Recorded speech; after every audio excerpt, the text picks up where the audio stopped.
Salam alaikum, bienvenue sur Muslim Makers, le podcast pour t'inspirer des acteurs musulmans de notre communauté, apprendre de leurs expériences et développer ton potentiel.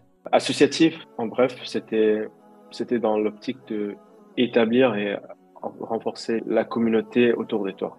La communauté, en tant que musulman, il faut préserver ton identité.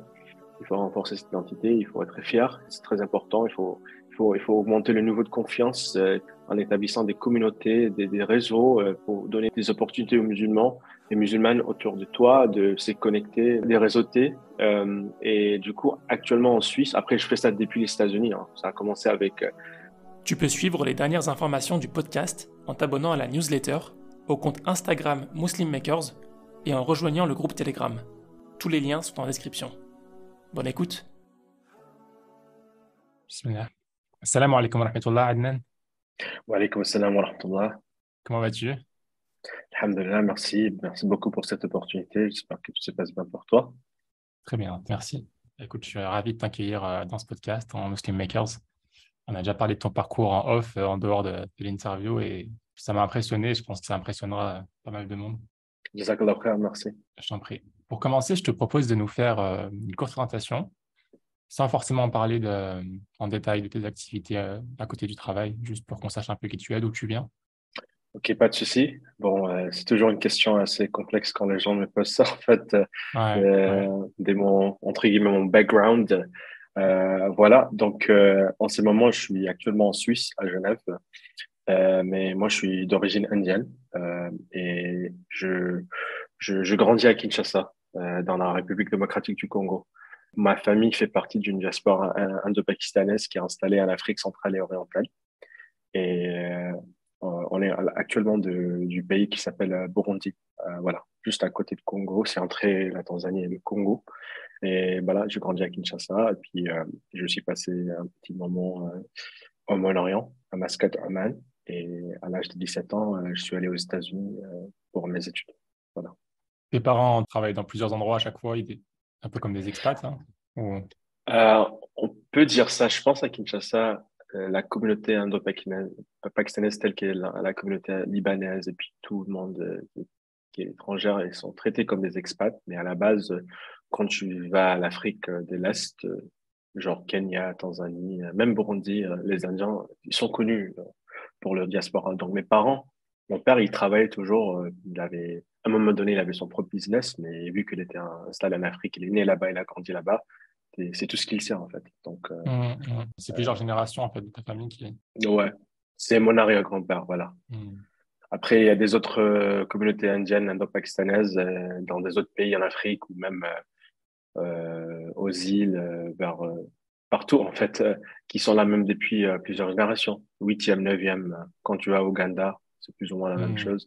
Île Maurice, Réunion, ça dépasse Ouais. quatre générations. Moi, je suis quatrième génération, voilà.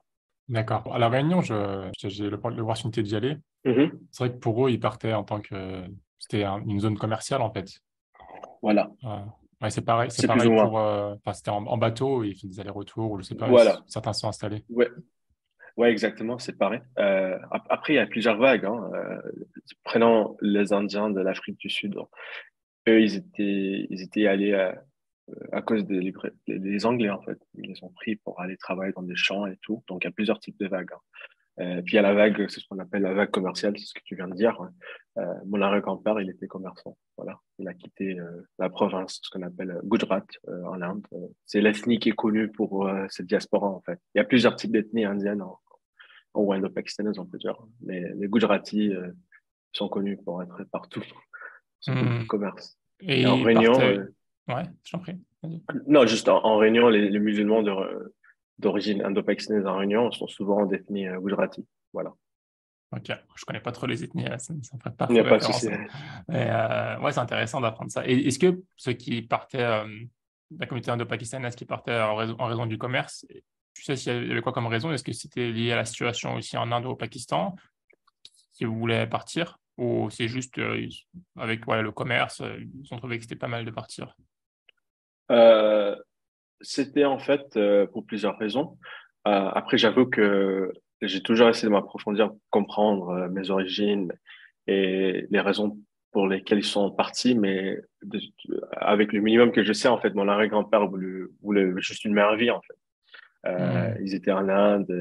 En fait, il y avait les séquelles et les conséquences de tout ce qui était l'époque coloniale, en fait. Et en ces moments, ils ont même pas eu l'indépendance. Je pense qu'ils ont quitté vers les années 1920 ou 30. Donc, il On n'est passait même pas avant sûr. l'indépendance. Hmm. Il y avait la famine. Ils étaient pauvres. Voilà. Ouais. Sous le régime anglais, du coup, qui a colonisé cette région, l'Inde et le Pakistan et le Bangladesh qui étaient réunis. Voilà. Ouais, exactement. C'était la pauvreté, voilà. En fait, ils avaient tous des passeports britanniques, on peut dire, qui l'ont laissé partir en bateau, en navire, en fait, vers l'Afrique. Il y a des autres qui sont partis dans des autres régions, Jamaïca, Trinidad, Tobago. Eux, ils étaient plus, en fait, on peut dire, pris par les Britanniques, les Anglais, pour aller travailler dans des champs. Pour les commerçants, eux, ils sont partis avec leur propre gré, en fait, pour s'installer. Donc, mon arrière-grand-père, de ce que je sais, il est parti en Tanzanie. Il est passé par la Tanzanie pour s'installer au Burundi. Ouais. Mais Burundi, c'était une colonie belge à l'époque. C'était pas anglaise. Hmm. Donc, la raison que nous, on est francophone, parce que voilà, Hmm. mon père, son grand-père, ils ont tous appris le français à l'école. Tu as combien de nationalités? Combien de passeports, toi? C'est assez intéressant, en fait, la famille, on est mélangés, en fait. Vu que mon père, il s'est installé en Afrique centrale, le Congo, après, on avait, on pouvait obtenir le passeport congolais. Du coup, la seule différence, c'est ma mère, elle est née en Inde, elle a grandi en Inde, elle est indienne. Donc, on a décidé en tant que famille de prendre la nationalité indienne pour des raisons politiques et de la stabilité, en fait, parce que nous, on a vécu deux guerres civiles au Congo. Et souvent, quand tu es d'une autre Hmm. nationalité, tu es souvent protégé par l'ambassade et pas mal d'autres raisons. Et puis, c'était la seule nationalité qui était assez stable, on peut dire, à l'époque. Ouais. Au contraire, j'avais des cousins, des oncles, ils ont décidé de pas rester en Afrique, de partir au Canada, France, États-Unis, Angleterre, et puis voilà, ils ont pu obtenir. Et puis à l'époque aussi, il y a certains membres des familles qui ont gardé leur passeport britannique, leur grand-père ils ont pris pour quitter l'Inde. Donc avec ça, tu peux même demander la nationalité anglaise actuelle en fait. Ouais. Donc c'était vraiment, il y a certains qui ont pris des nationalités tanzaniennes, burundaises. Donc ça vraiment, ça dépend. On n'est pas Hmm. tous pareils. Ouais, c'est vrai qu'on a l'habitude, en France, on a l'habitude d'avoir, enfin, on peut avoir plusieurs nationalités, mais certains pays comme l'Inde, Ouais, eh ben, ouais, on peut si t'es pas. indien, tu peux pas changer. Enfin, il y en a qui le font, mais ils en parlent pas, quoi. Tu peux le Ouais, garder caché. exactement. Ouais. Mhm. Toi, tu voudrais changer de nationalité si tu pouvais, ou t'es bien avec la nationalité indienne? Moi, je crois que ça m'a vraiment pas tellement dérangé parce que j'ai toujours grandi dans un mindset, une ouverture culturelle où on était scolarisé. Je passais mon enfance j'étais scolarisé en anglais. J'ai passé beaucoup de temps aux États-Unis, à Londres, en Angleterre, au Moyen-Orient. Donc, j'ai pas vraiment eu des problèmes d'opportunité, franchement. Hmm. Je pense que c'est toujours mieux d'avoir quelque chose qui facilite le voyage, mais de là, j'ai pu voyager. J'ai passé beaucoup de pays, en fait. Je suis allé dans une trentaine, quarantaine de pays, hein. Donc, et puis moi, je suis en Suisse actuellement, donc je travaille de là. Je veux pas vraiment y un blocage. Je pense qu'à un moment donné, hein, il faut que il faut, c'est pas il faut, mais pourquoi pas rentrer en Afrique et continuer, hein. C'est pas nécessairement juste le Congo, mais ça Ouais, aide. À un moment donné, je voulais même avoir la nationalité congolaise, hein, parce que j'étais vraiment passionné par tout ce qui était développement économique au Congo. Bon, ouais. malgré le fait qu'il y a trop. Et la nationalité congolaise, tu peux avoir plusieurs nationalités avec la nationalité congolaise? Non, c'est un peu pareil comme la nationalité indienne, non. Congolaise, tu peux pas. Tant que tu es un Congolais, tu peux pas obtenir une autre nationalité, hein. D'accord. Ça peut Ok. pas. Mais les gens, ils font. Surtout les Libanais, en fait. Et les Indiens, même. Les Pakistanais. Puis, ils obtiennent une nationalité congolaise. Ça facilite les achats de terrain, euh, euh, le commerce. Après, ils ont leur propre nationalité qu'ils gardent à côté, hein. Mais normalement, quand ils ont leur passeport congolais, ils doivent mettre un nom ou un tribut congolais, en fait. Hmm. Et j'ai des gens qui ont fait ça, en fait. Ouais. Ouais. Ouais. Après, bon, on s'écarte un peu du sujet, mais c'est Pas de souci. intéressant. Ouais, ouais. Il me semble que la nationalité indienne, même si tu la quittes, tu as quand même une sorte de carte, ou je sais pas comment ils appellent ça, qui fait que Mhm. en fait, tu restes indien à vie, mais tu perds certains droits comme le droit de vote, ce Oui, genre de choses. Ouais. ou un truc comme ça. Je me suis jamais renseigné. En fait, le truc, c'était le passeport pour moi, c'était genre un document. Je n'ai jamais grandi en Inde, jamais du tout. Ouais. Je me Tu souviens que parles je une langue parlais. indienne, le hindi ou... Voilà, c'est ça le truc. Alhamdoulilah, je parle. Hmm. Contrairement à pas mal d'autres cousins que j'en ai, en fait. Et moi, je parle parce que j'aime les langues. J'avais appris des langues. Donc, je me débrouille bien en Gujarati, hindi, urdu, mais j'avais appris, en fait. En grandissant, je parlais toujours avec mon père et ma mère en anglais, français, puis hindi, urdu, urdu si tu viens de Pakistan, hindi si tu viens d'Inde, plus ou moins au niveau colloquial, c'est la même langue, hein. Ouais. Hindustani qu'on a un peu, moi je parle ça, oui. Avec ma grand-mère, qui est née en Tanzanie, elle est indienne, d'origine indienne. Moi aussi, je parlais avec elle en hindi urdu. Mais Ouais. voilà, je parle. J'ai fait l'effort, en fait, de m'améliorer, en fait. Mais j'ai un Hmm. accent. J'ai un accent de ouf. Je me souviens la première fois que je suis allé en Inde, je pense que j'avais 17 ans, ou 16, pardon. 16 ans, je pense. Vraiment, les gens, ils ont commencé à dire, mais tu viens d'où? Euh, parce que t'as un accent, C'est comme quand si l'accent j'étais des français États-Unis. en anglais, Ouais, on voit direct que t'es pas, voilà, que ouais, c'est pas ta première exactement. langue. Ouais. Mais non, je me débrouille très bien. Et puis, j'hésite jamais à parler, en fait, hindi urdu quand j'ai l'opportunité, hein. Franchement, avec Ouais. les oncles de la mosquée, ou des gens de mon équipe, ou dans mon travail, hein, on a pas mal de collègues en Inde. Donc, j'essaie toujours de parler en hindi urdu, même si j'ai un accent. Ça m'empêche pas Tu parles de combien de parler, langues? en fait. deux. Alhamdoulilah, ouf. Non, mais en fait, comme je t'ai dit, hein, j'aime beaucoup apprendre des langues. Mais à la base, anglais, français.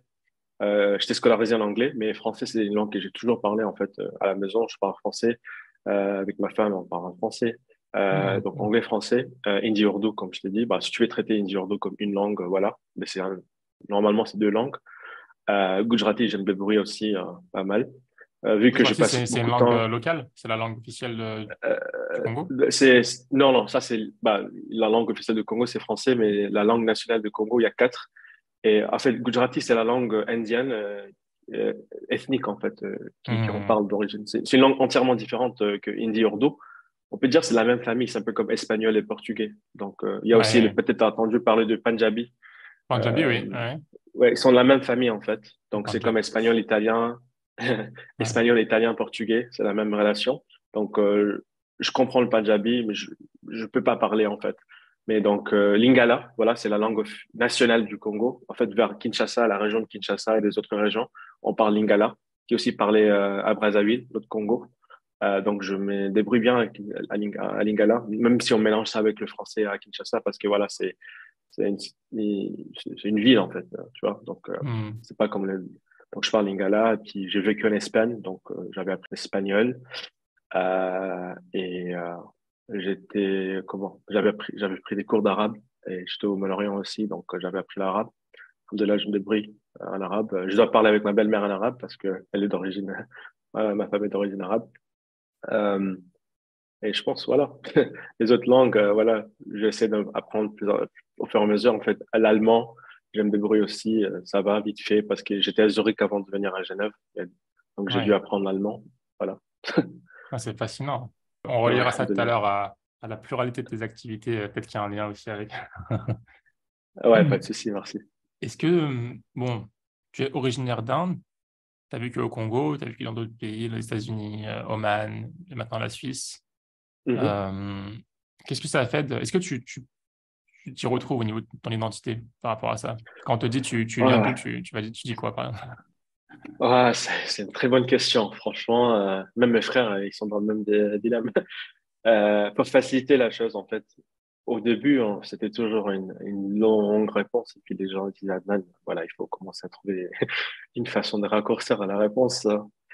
De là, de nature, je suis extraverti, donc j'aime bien parler avec tout le monde et puis parler de mon parcours. Parce que voilà, ça présente quelque chose de différent. J'aime bien donner un autre point de vue. Parce qu'on est Hmm. souvent dans ce mindset qu'on aime bien catégoriser des gens. Voilà. Hmm. Si tu es indien, tu viens d'Inde. Non, on peut avoir des Indo-Pakistanais qui sont des autres pays, en fait. C'est comme un peu des Libanais qui viennent de Côte d'Ivoire ou des, je sais pas, des Japonais qui viennent de Brésil. Il y a trois, quatre générations de Japonais qui vivent en Brésil. À Sao Paulo, les gens, Ouais. ils sont pas au courant. Je pense jusqu'à deux, c'est bon, ça pose des problèmes des fois Oui, d'identité qui oui, est jusqu'à deux, mais jusqu'à deux, je pense que c'est assez, ça s'explique, tu vois. C'est, oui. indo-congolais, ça Ouais, se fait. je dis ça, en fait, plus ou moins. Je dis, je suis indien. mais j'ai vécu au Congo, ou j'ai grandi au Congo, où de temps en temps, je dis même, je suis africain ou centrafricain, parce que à la base, on est des Burundi et Rwanda et Tanzanie. Après, je dis, je suis d'origine indienne. Voilà.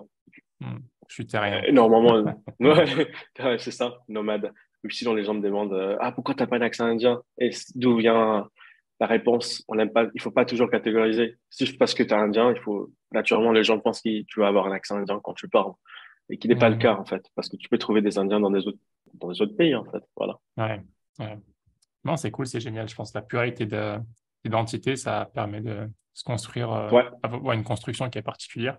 Mhm. C'est intéressant en fait de savoir comment les différentes cultures, à quel point les cultures sont différentes. Et je Ouais. pense en termes de tolérance et d'ouverture d'état d'esprit, ça doit être super pratique. Ouais, tout à fait. Et puis, tu essaies d'apprendre de toutes les cultures, en fait. Apprendre des langues, des coutumes. Moi, ma femme, elle est d'origine arabe, comme je t'ai dit, elle est maghrébine. Donc, il y a pas mal de choses que j'apprends aussi de son côté, hein, la culture tunisienne, franchement. Et puis, alhamdoulilah, tu essaies d'apprendre, tu apprends. Et puis, voilà. À la base, c'est enrichissant, en fait. Voilà. Ok, bah, écoute, on va passer à la suite du coup. Est-ce que tu peux me parler un peu de ton métier, de ce que tu fais dans l'entreprise où tu es, écrire un peu ce que Ouais. tu fais, hein.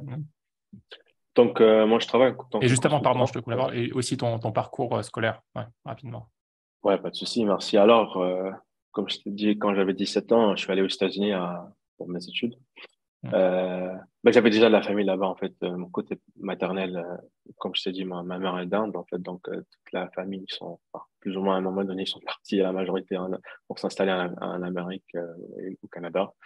Et du coup, je suis allé aux États-Unis, hein. J'ai fait c'est ce qu'on appelle un bachelor, parce qu'en France, je sais, vous faites la licence, mais Ouais, c'est la c'est quatre licence, ans, mais en en fait. 4 ans, ouais. Ouais, 4 ans, je peux dire, ouais, j'ai fait un bachelor en économie. C'était mes études supérieures, en fait. J'étais 5 ans, hein, j'ai eu une bourse, en fait. Ils sont pas tout payés, mais voilà, j'ai une bourse.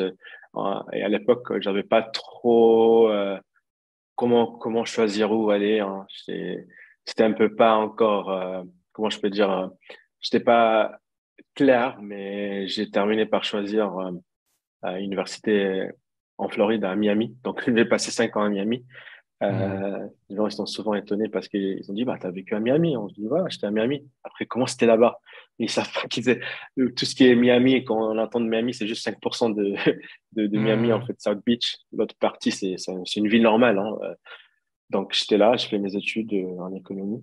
Après ça, euh, à la base, je voulais travailler dans tout ce qui était secteur humanitaire, l'ONU, tout ça. J'ai eu même des stages et des opportunités pour faire des stages avec l'ONU, mais j'ai pas pu le faire. Au fur et à mesure, j'ai terminé par travailler dans les ventes ou le développement commercial.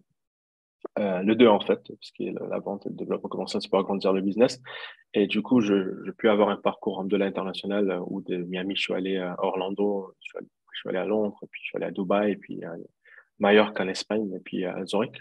Là, en ce moment, actuellement, je suis consultant à Accenture. Donc, je travaille dans la durabilité pour l'instant, pour mettre en place une technologie des mesures de l'empreinte carbone. Ouais. Et bon, j'avais commencé en vente et puis développement commercial.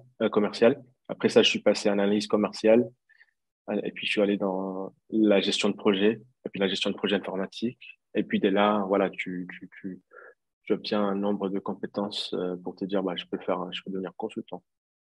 Ouais, d'accord. Tu as quel âge?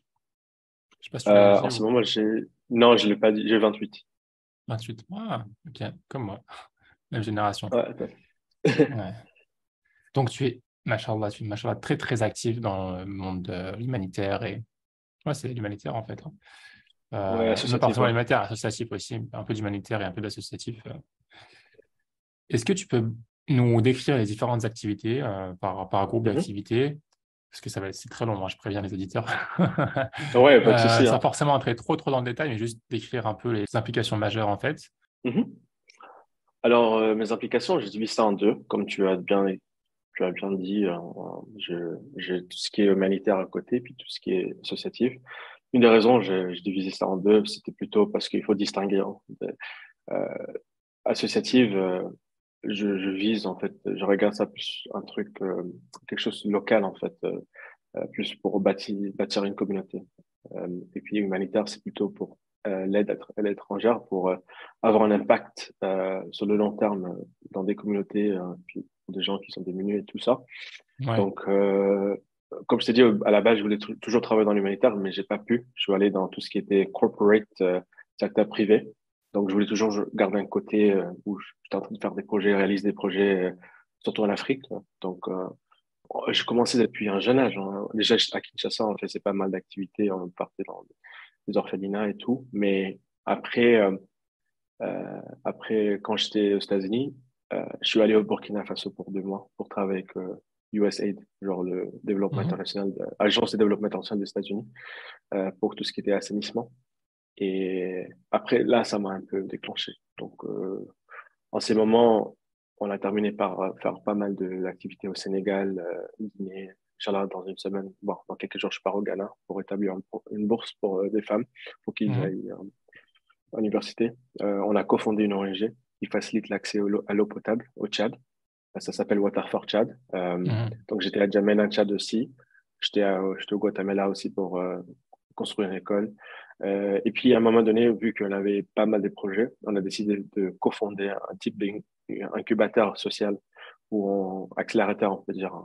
C'est une ONG à la base, mais ça, il s'associe en fait avec des autres ONG locales qui sont déjà Mhm. là dans des pays et pour établir plusieurs types de projets. Et D'accord. ça s'appelle Team Up. C'est Ouais. avec Ouais. des collègues et des amis des États-Unis. Donc ça, c'est tout ce qui est humanitaire, ça continue. Je cherche et je pense qu'il faut toujours essayer de motiver tout le monde, de chercher un projet, pas nécessairement développer un truc. Si tu peux être bénévole, c'est assez. Euh, et j'essaie au moins de prendre une semaine chaque année pour aller faire l'impact. Et puis à la base, je suis quand je travaille à côté, je commence à développer ce genre de projets. Donc, Ouais. je pense que j'ai un peu trop parlé par rapport à tout ce qui était humanitaire. Il y a aussi le parcours associatif qui reste. Mhm. Associatif, en bref, c'était dans l'optique de établir et renforcer la communauté autour de toi. La communauté, en tant que musulman, il faut préserver ton identité. Il faut renforcer cette identité, il faut être fier, c'est très important. Il faut augmenter le niveau de confiance en établissant des communautés, des réseaux pour donner des opportunités aux musulmans et musulmanes autour de toi, de se connecter, de réseauter. Et du coup, actuellement en Suisse, après je fais ça depuis les États-Unis, hein. Ça a commencé avec l'Association universitaire étudiants musulmans, ce qu'on appelle MSC, Ouais. Muslim Student Association Ouais. en Ouais. anglais, l'EMF en France, et on a nos versions en Suisse aussi. J'avais Mhm. commencé ça depuis, et puis ça m'a donné un peu l'ouverture, la force ou les compétences pour commencer à faire ça hors université, dans mon parcours hors universitaire en fait.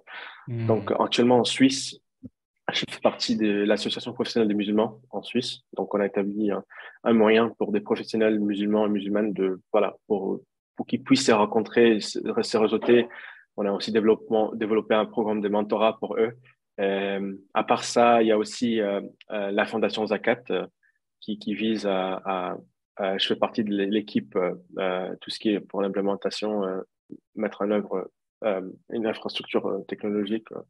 Je fais partie de la Fondation Zakat pour propager en fait plutôt, je peux dire, l'aide à la communauté musulmane qui sont en besoin en Suisse même si les gens ne Ouais. sont pas au courant.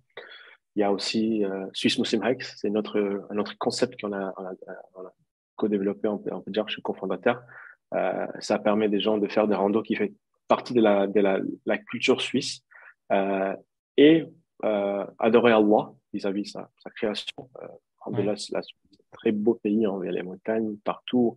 Tu vas dans le canton de Valais, canton de Fribourg, canton de Tessin. Franchement, c'est, tu peux pas, il y a pas assez de routes, assez de vues, en fait. Et puis, on utilise ça, en fait, comme un moyen pour réunir des musulmans, faire la salade euh, dans des montagnes, sur des montagnes avec tout le monde, là, pour faciliter l'échange, et puis voilà, normaliser hein, plutôt Mhm. la pratique islamique, voilà. Ouais. Je vous ai dit que ça serait long, hein, les auditeurs. Mhm. Machallah, t'es vraiment très actif. Et tes projets, alhamdoulilah, j'ai l'impression que tu les mènes à bout. C'est souvent quelque chose qui est très difficile à faire et si tu les emmènes plusieurs à bout, c'est encore plus difficile. Comment est-ce que tu fais? Comment est-ce que je fais? Alhamdulillah, Première chose, c'est la baraka d'Allah qui facilite ton emploi du temps, en fait. La deuxième chose, c'est savoir comment déléguer et pas mettre tout sur toi. Tu peux être impliqué dans pas mal de choses, mais il faut pas essayer de tout faire.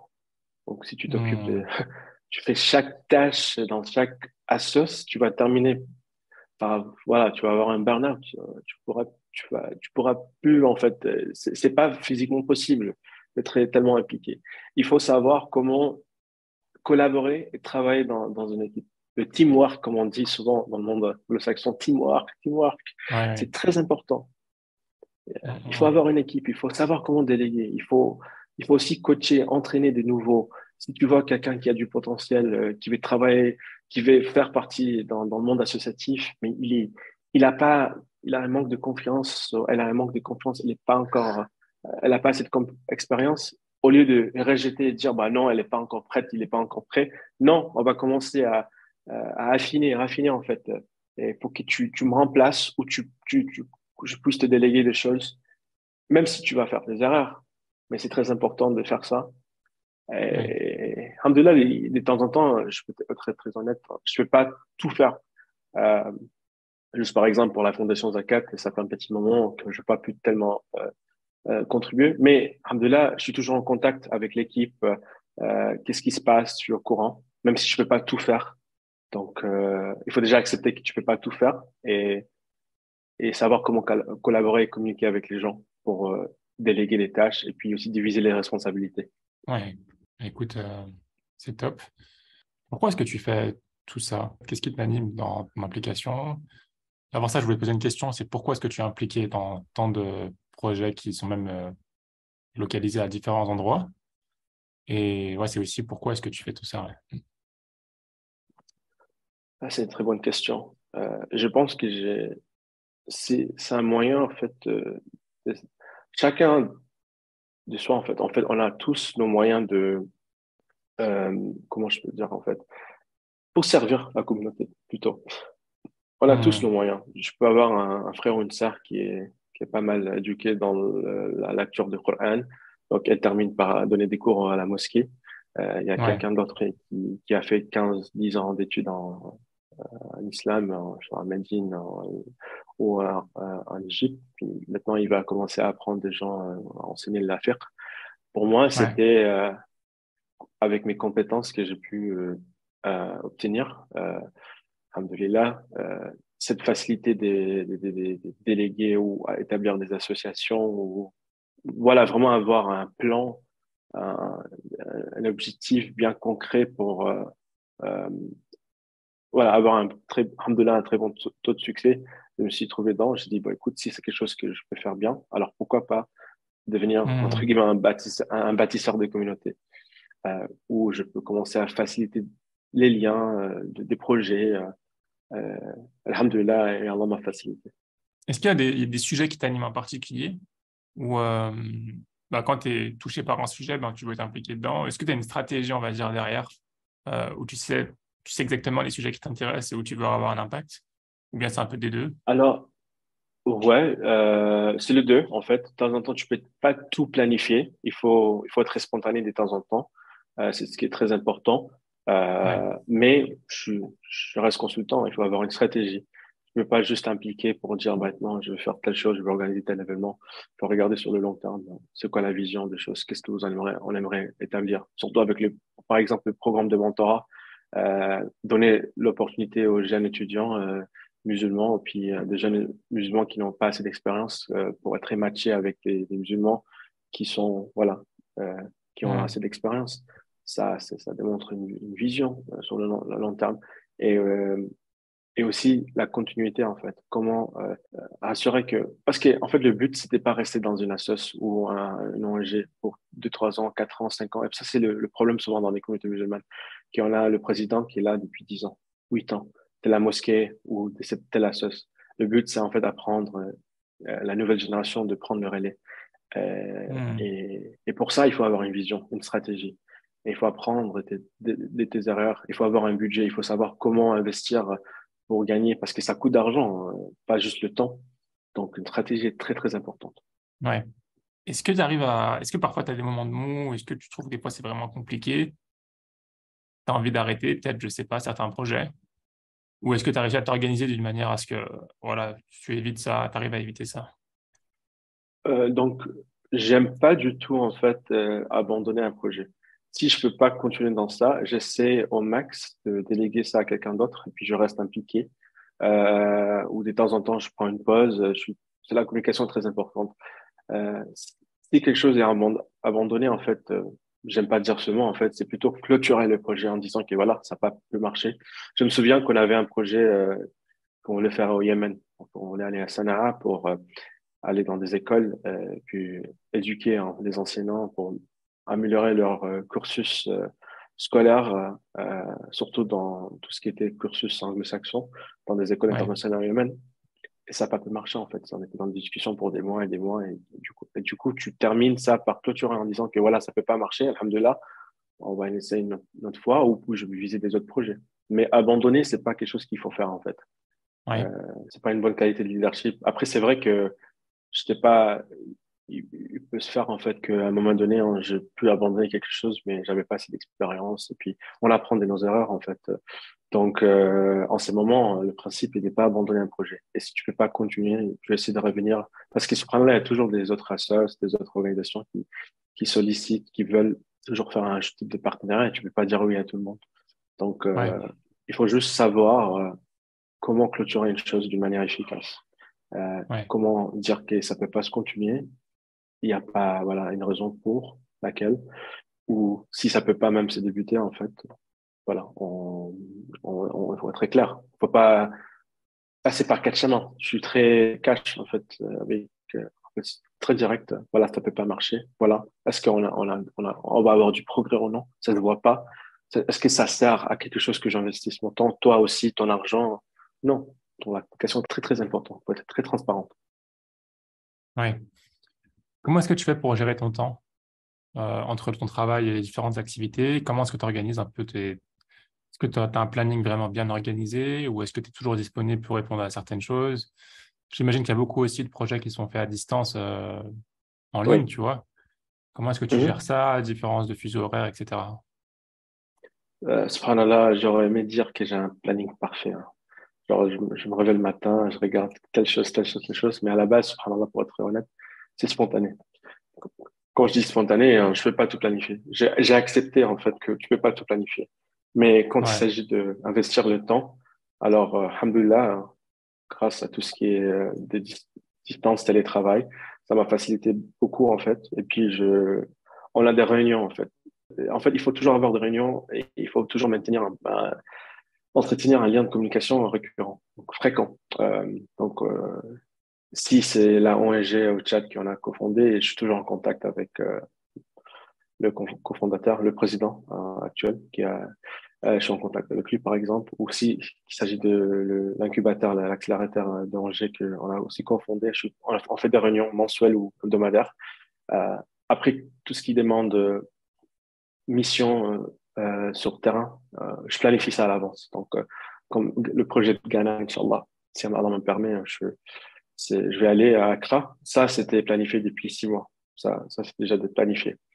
Après, tout ce qui est présentiel en Suisse, genre si on a une soirée de réseautage avec l'Association professionnelle des musulmans, ouais, ou on a une rando prévue avec Swiss Muslim Hikes, ou on a un atelier prévu avec la Fondation Zakat, ou j'ai une réunion prévue avec l'association universitaire d'étudiants musulmans à Genève ou à Lausanne ou à Zurich, peu importe, il y a plusieurs. Tout est prévu à l'avance. Il peut se faire aussi que la personne responsable est dispo tout de suite, donc je fais un appel. Mais quand je m'implique pour des tâches, donc tout ce qui est stratégie, tout ce qui est, tout ce qui est en fait la documentation, genre travailler sur Confluence, sur Jira, parce qu'il faut utiliser en fait ce type d'outils.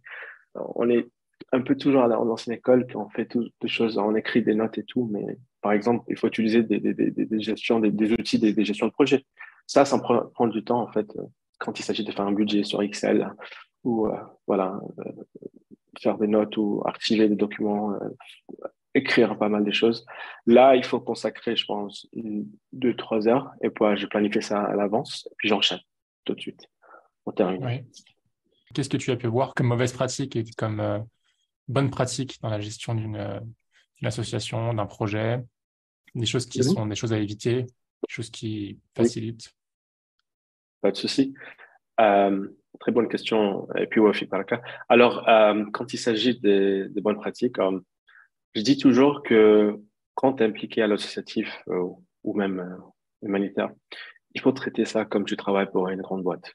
Alhamdoulilah, actuellement, à Accenture, c'est une boîte grande. Je peux dire, on dépasse 700 000 employés. Donc, on a des processus. C'est très important dans des assos, même si c'est une assos de 5 personnes dans le comité et vous avez des événements qui dépassent pas une trentaine, c'est pas grave. Il faut établir des processus, une manière de faire des choses. Il faut tout déjà documenter. Très important. Ça commence avec tout ce qui est en fait le statut. Bon, ça c'est la base. Hein. Et puis c'est important de déjà prenons l'exemple des Swiss Muslim Hikes. On fait des randos. Tout le monde va dire bah vous faites que des randos. C'est quoi ça en fait? Ou, non, ça nécessite du planning. Hein. C'est logistique. Hein. C'est coordonné avec une cinquantaine, 60 personnes qui viennent à une rando. On a déjà un type de compte de conduite, comment se comporter. Ça c'est important à établir. Des tâches qui doivent être bien décrites. Je vais essayer d'être organisé, mais la catégorie dont je parle, c'est la documentation. Parce qu'en fait, il faut toujours viser, c'est comme une boîte. Tu es là dans ton équipe pour 2, 3 ans, puis tu vas être promu. Quelqu'un d'autre va faire ton boulot. C'est ça, non? Tu vas pas être dans la même position pour 10 ans dans ton travail, normalement. Quand il s'agit de notre génération, alhamdoulilah, on aime bien avoir cette promotion, changer. Voilà, cette culture de maintenant company jumping, quand on dit que pour un meilleur salaire, on part dans une autre boîte. Euh, et vis-à-vis à ton parcours aussi, alhamdoulilah, la boîte où tu travailles, tu t'es pas resté dans la même position. Ouais, ouais. Tu as commencé en tant que débutant, stagiaire, voilà, et tu as pu devenir head of data maintenant, n'est-ce pas? À un moment donné, ça prend du temps. Donc, c'est plus ou moins la même chose pour des assos. Il faut déjà comprendre que tu seras pas là demain. Et ça, c'est le problème aujourd'hui. On a des présidents, des vice-présidents, des gens qui sont là depuis 2, 3 ans parce qu'ils n'arrivent pas à trouver des remplaçants, ou ils sont un peu comme ce qu'on aime dire comme les dictateurs en Afrique, les présidents en Afrique qui essaient de chercher un troisième mandat pour rester en pouvoir. Et Ouais. malheureusement, c'est le cas aussi dans la communauté musulmane. Donc, les bonnes pratiques, c'est toujours tout documenter, avoir des processus déléguer, bien diviser les tâches, pas essayer de tout faire, responsabiliser, dynamiser. Euh, pas faire la même chose, hein, pas copier, puis toujours essayer de travailler avec des autres assos. Pas juste être dans ta propre bulle, entre dire, mais on fait ça, on n'est que nous. Hein. Non, il faut reconnaître il y a des autres assos parce il y a plusieurs manières d'allumer un feu, en fait, comme on peut dire. Donc, il y a ça. Puis les mauvaises Chercher des pratiques, synergies, ce genre de choses. exactement, merci. Et Mm. les mauvaises pratiques, c'est tout ce qui est contraire de tout ce que je viens de dire, l'opposé. Donc, pas faire tout ce que je viens de dire. Voilà. Rester dans aucun processus, en fait. Il y a un groupe WhatsApp en fait, il n'y a pas de communication, il n'y a pas de tâche, il n'y a pas de rôle.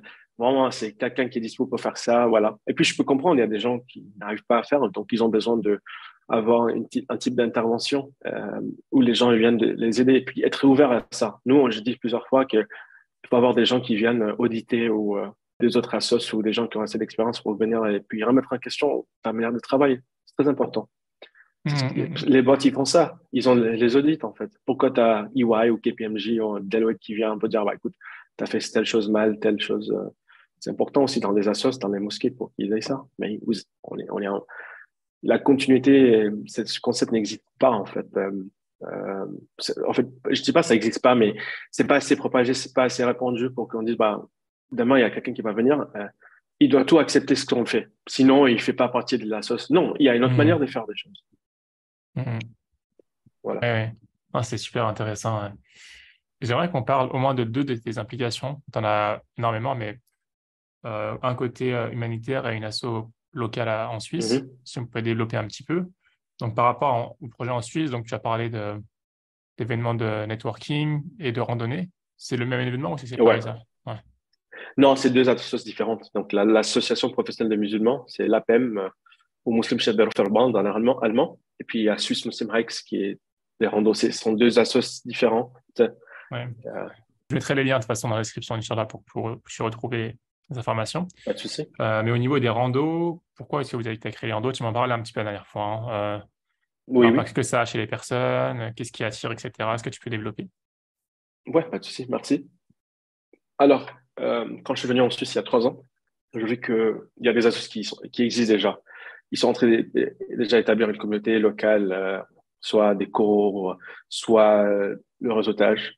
Et j'ai vu en fait l'élément je peux dire en fait que la Suisse est très cantonale. Euh, donc si tu es de Zurich, en fait, tu as grandi là-bas, c'est ta ville à toi. Donc t'es Hmm. impliqué dans tout ce qui est à Zurich. C'est par ici, à Genève. Et subhanallah, j'ai rencontré des Genevois qui me disent, ah, tu pars à Lausanne, qui est à 40 minutes de Genève, en fait. C'est dans un autre canton, le canton de Vaud. Et Ouais. dire, c'est trop loin. C'est 40 minutes. J'ai dit aux gens, en fait, ah là, j'étais à Zurich avant, j'ai vécu à Zurich pour 2 ans. Ah, Zurich, mais c'est quand même loin. J'ai dit, mais non, c'est dans le même pays. Ouais, c'est 3 heures de route, mais ça va. Donc, il y a une mentalité très cantonale. Donc, Ouais. c'était quoi, en fait? En tant que consultant, tu essaies de regarder tout ce qui est euh, le problème en soi, en fait, racine, en fait, la racine des choses. Et tu regardes que on est très cantonal de comment on marche. C'est difficile de réunir la communauté au Ouais. niveau national, on peut dire. Et on peut Mhm. pas. Il faut accepter qu'on peut pas parce qu'il y a une différence linguistique. Il y a l'allemand, il y a l'italien en Suisse, il y a le français. Euh, Hmm. donc, il faut toujours essayer de réunir les musulmans d'une manière ou l'autre. Et puis aussi normaliser certaines choses qui sont pas assez répandues, propagées. Surtout le fait de pratiquer la religion sans peur ou avec un bon niveau de confiance. C'est très important d'exprimer soi en tant que musulman. Je suis musulman, je suis fier d'être musulman. Et aussi faciliter les liens d'amitié pour des autres musulmans qui peut-être qui sont en besoin. Ouais. Donc, j'ai tout de suite reconnu, en fait, j'ai capté que les randonnées, en fait, ça fait partie de la culture suisse. Subhanallah, Ouais. j'ai commencé à faire des randos avec des amis. C'est quelque chose que tu fais, en fait. Puis Mhm, on va mhm. aller prendre un verre, on va boire un café, on va faire une rando. C'est quelque chose qui est pas, c'est pas autant fréquent, mais voilà, faire une rando. Il y a des assos, il y a des mosquées, il y a les écoles primaires, et les collèges, les gymnases, ils font tous des randos pour les étudiants. C'est la culture suisse. Tu es là Hmm. à la montagne et tu vois une grand-mère de 80 ans ou 70 ans qui est là, elle est en train de marcher sans problème, alhamdoulilah, physique top.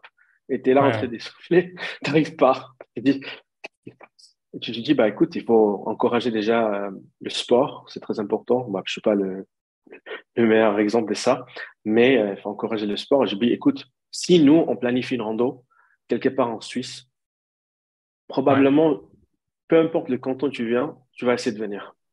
Donc, on a vu avec un partenariat avec une autre association universitaire d'étudiants musulmans à Berne, en fait. Ils ont fait une rando. Ouais. Et Ouais. du coup, on a commencé à dire à tout le monde, bah, venez, on va faire une rando avec telle assoce de musulmans. Puis, Hmm. ça permet à reconnaître l'assoce universitaire des étudiants musulmans, qu'est-ce qu'ils font à Berne et tout ça. Et puis, du coup, à un moment donné, il y avait une trentaine ou quarantaine. Et puis, on a réalisé, bon, on s'est rendu compte que c'est un concept qui cartonne. Non. Tu dis rando et les gens, ils viennent. Pas la Ouais. majorité. Même les gens Ouais. qui sont Ouais. pas assez motivés, avec leurs amis, ils viennent.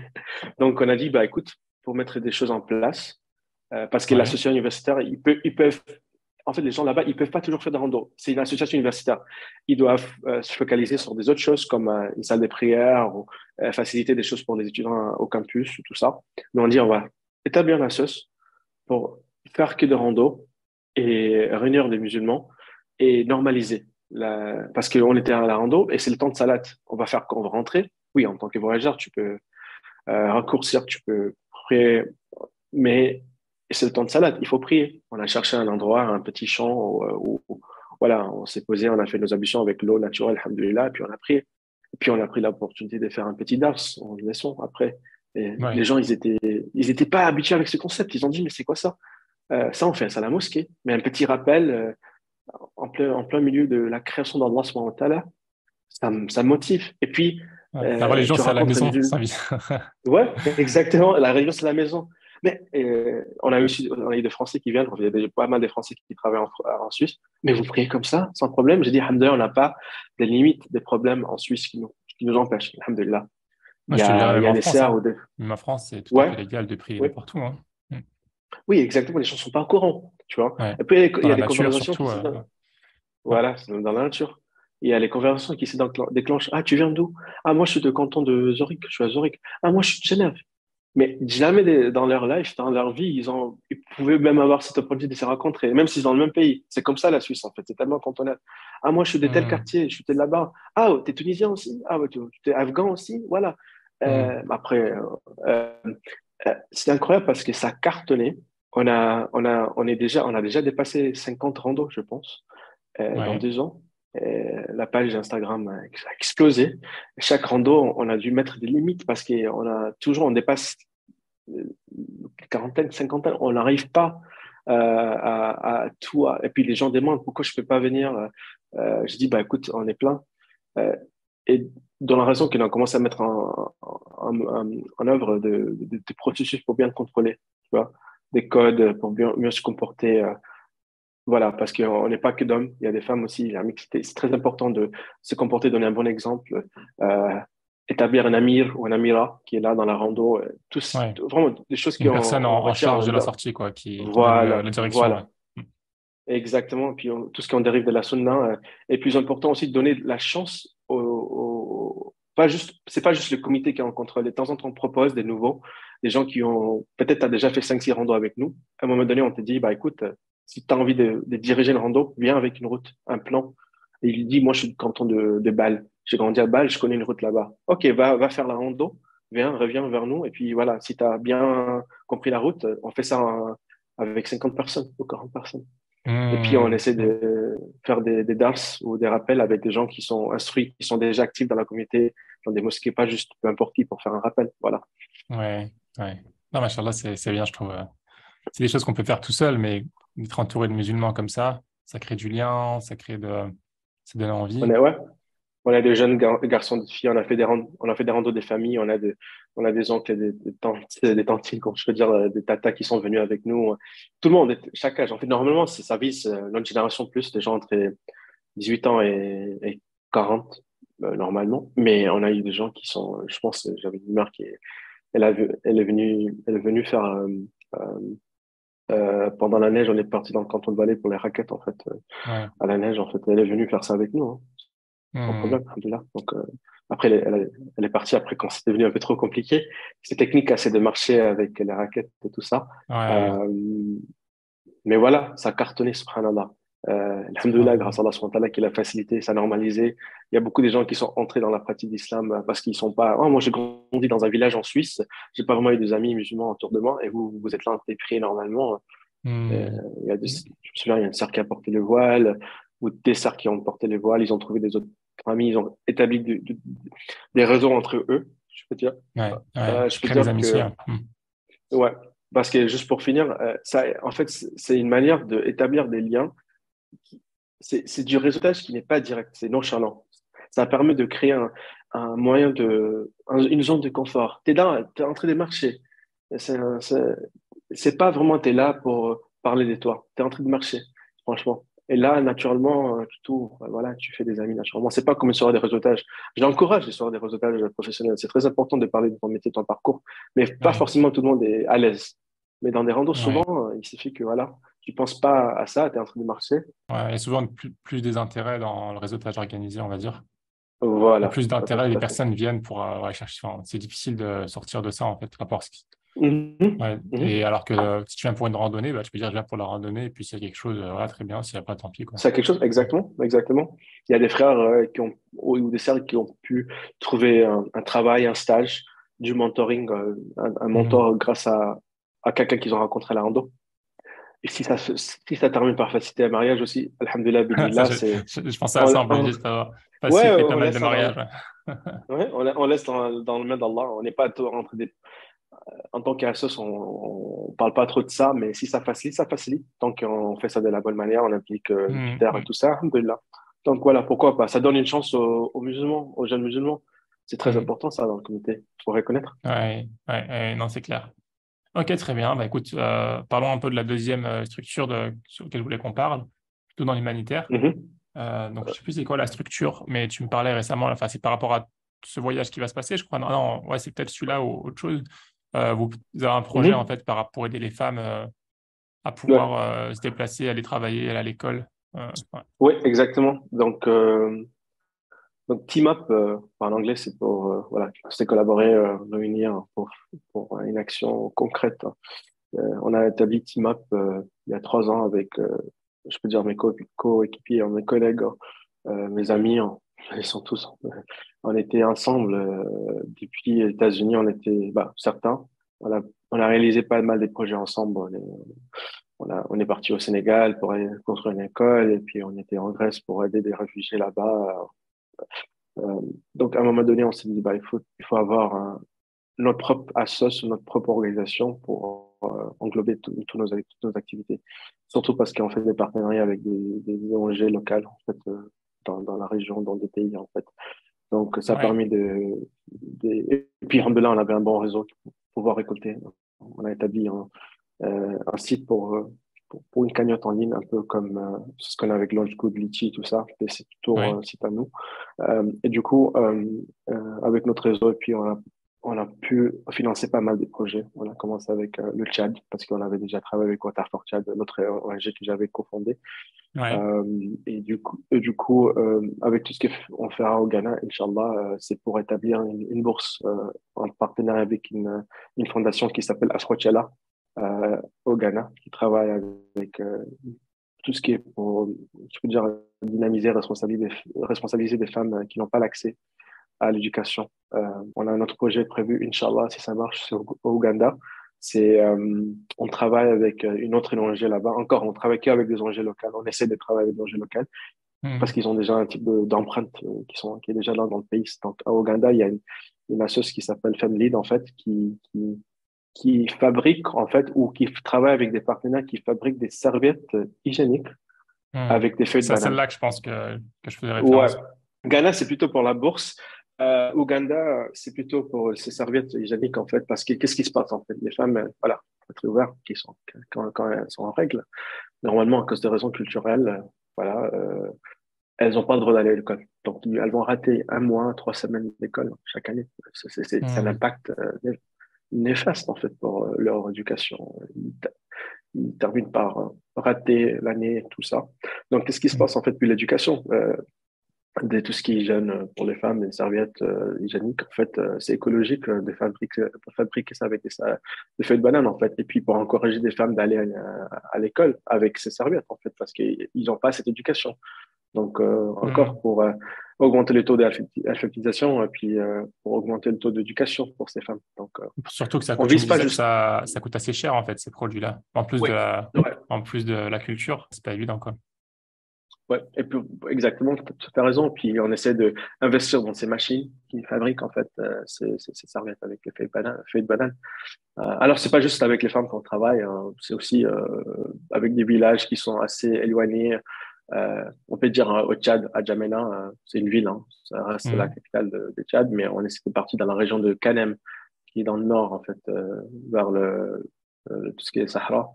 Euh, on essaie de mettre en œuvre, de construire des puits là-bas aussi, hein, pour aller, Mhm. franchement, Tchad, vraiment, la Sof-Ouin, il n'y a pas vraiment beaucoup de gens qui ont accès à l'eau potable là-bas. Donc, ça aussi on est impliqué dans ça. Donc, voilà. Ouais, super, super, super.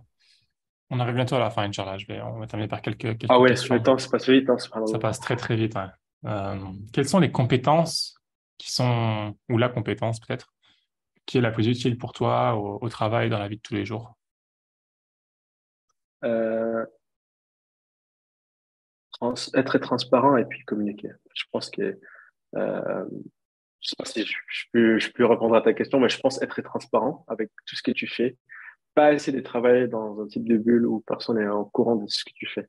C'est pas comme ça comme tu marches. T'es pas en mode solo. Tu peux pas sauver le monde en tant qu'une personne. Même subhanallah, le professeur sallam, notre Ouais, ça. prophète, avec les Sahaba, tu as vu leur implication, leur contribution financière, Othman radiyallahu anhu, Abu Bakr radiyallahu anhu, comment certains tribus ils ont protégé le prophète sallallahu alayhi wa sallam pendant des périodes de persécution. C'est pas, moi, je vais pas faire, c'est pas pareil, mais tu peux pas travailler tout seul, en fait. Et Hmm. comme tu travailles tout seul, en fait, je peux dire que c'est égoïste, en fait, de faire ça de cette manière. Donc, il faut toujours maintenir un bon niveau de communication avec tout ce que tu fais, Ouais. encourager des autres. apprécier des autres, en fait, pas juste chercher à, juste pas chercher à s'améliorer, en fait, et bien dire, moi, j'ai fait tout, chercher le crédit, on peut dire, mais aussi des gens autour de toi, comment eux, ils ont fait un effort, même si dans leur capacité, c'était le meilleur qu'ils ont pu faire, en fait. Et toi, tu dis, bah, c'est pas vraiment un bon boulot. Mais toujours essayer d'encourager hein, quelqu'un autour de toi, soit Ouais. au travail ou même à l'associatif, en fait. Donc, communication, transparence, documentation, comme je peux dire, bah, ça fait partie de la communication et transparence. Hein, voilà. Et Mhm. ouais, c'est difficile de tout mettre résumé. Ouais, voilà. Ouais, ouais. Alors moi, de ce que tu m'as raconté, il y a une compétence qui ressort et que je pense qui n'est pas évidente.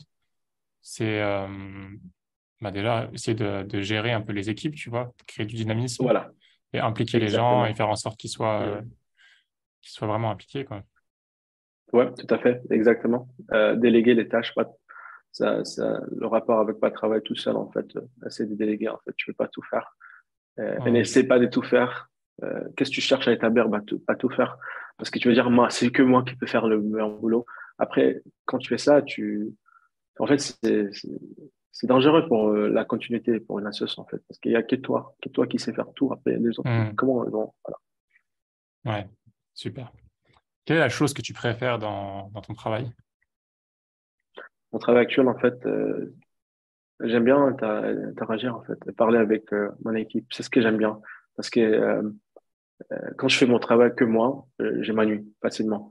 J'ai Mhm. besoin de parler et travailler avec des autres. En fait, ce que j'aime bien, c'est l'interaction, de parler avec eux. Qu'est-ce que tu as fait? Qu'est-ce que tu as accompli aujourd'hui? C'est quoi les objectifs aujourd'hui pour cette semaine, pour le mois prochain?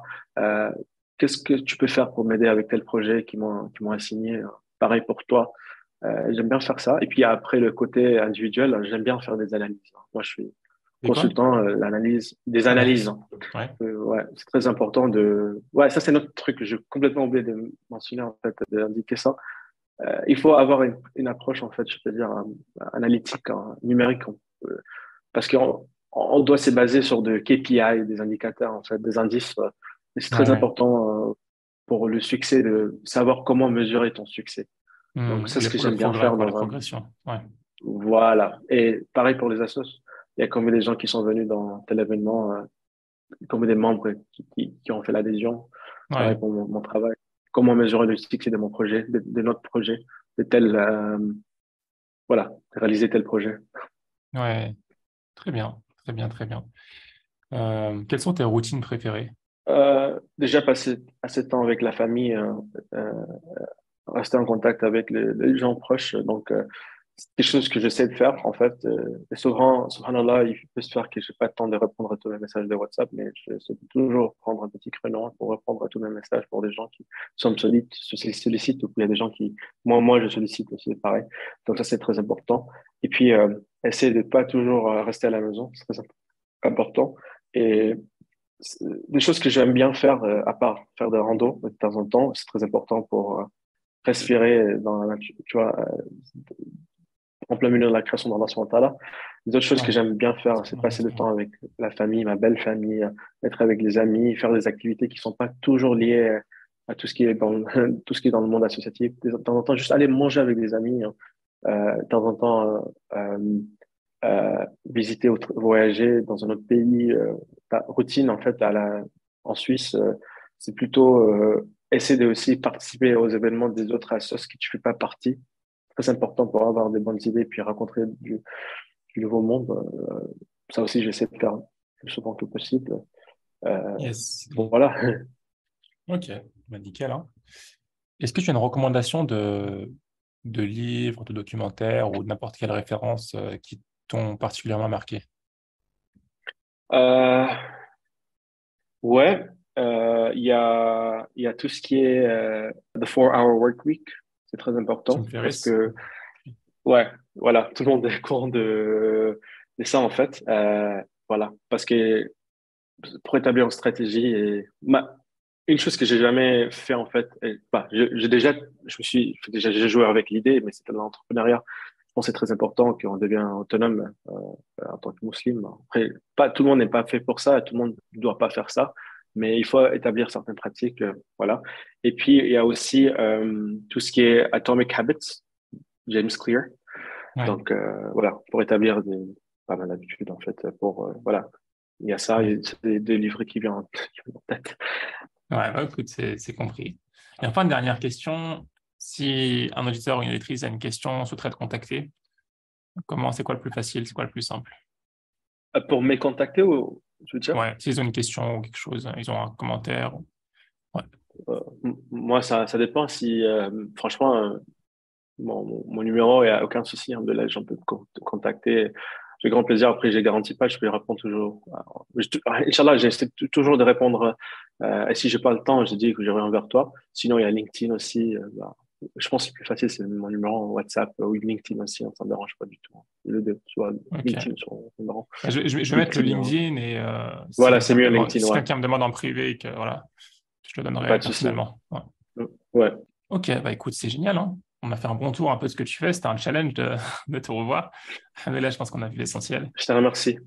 Honnêtement, je suis assez impressionné, même vraiment impressionné par la manière dont tu gères les choses et comment tu arrives à gérer les gens. Enfin, c'est même difficile, moi, je trouve, de gérer un projet, tu vois.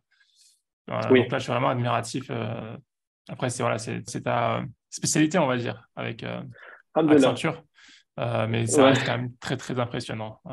Des récompenses. Non, Jazakallah khair. Puis une dernière chose, hein, puis un petit rappel à tout le monde, en fait, dans tout ce qui est, quand tu es impliqué avec tout ça, faut jamais oublier la priorité, c'est la salat.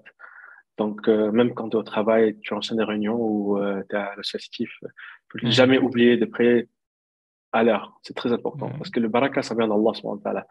Et il faut toujours essayer de se remettre en question pour regarder quelles sont mes compétences. Si Oui. j'ai réussi à faire ça, en fait, laisse-moi juste focaliser sur ça. Tu peux pas être le meilleur dans tout. Donc, voilà. Donc, je te remercie pour cette initiative. C'est ce que tu fais avec Muslim Makers. Jazakallah khair, pour, alhamdoulilah, pour Oui. faciliter. Et puis, si je peux être un sabab, un moyen de encourager et puis motiver des autres, Inch'Allah, et qu'Allah te récompense pour tout ce que tu fais. Inch'Allah, Toi aussi. j'ai hâte de voir les futurs, en fait, participants et puis, voilà, qui vont faire partie de ton podcast, Inch'Allah. Je te remercie, Adnan. J'espère te rencontrer un de ces quatre en Suisse ou autre part si tu voyages encore. Inch'Allah. Et si tu passes à Inch'Allah. Singapour, ce sera avec plaisir qu'on t'accueille. Avec grand Ouais. plaisir. Avec grand plaisir. Et puis voilà, hein. Je te dis à bientôt, Inch'Allah, et je te souhaite une À très bonne. Toi, bientôt. c'est très tôt chez toi, donc très bonne journée. Ouais. Inch'Allah. Jazakallah khair et puis assalamu alaikum wa rahmatullahi wa barakatuh. Merci Wa encore. alaykum salam wa rahmatullahi wa barakatuh. Si cet épisode t'a plu, je te propose de le partager à 3 personnes de ton entourage, à noter le podcast 5 étoiles sur Apple Podcast et à invoquer Dieu pour qu'Allah mette la baraka dans cette initiative. À bientôt, Inch'Allah. Salam alaikum.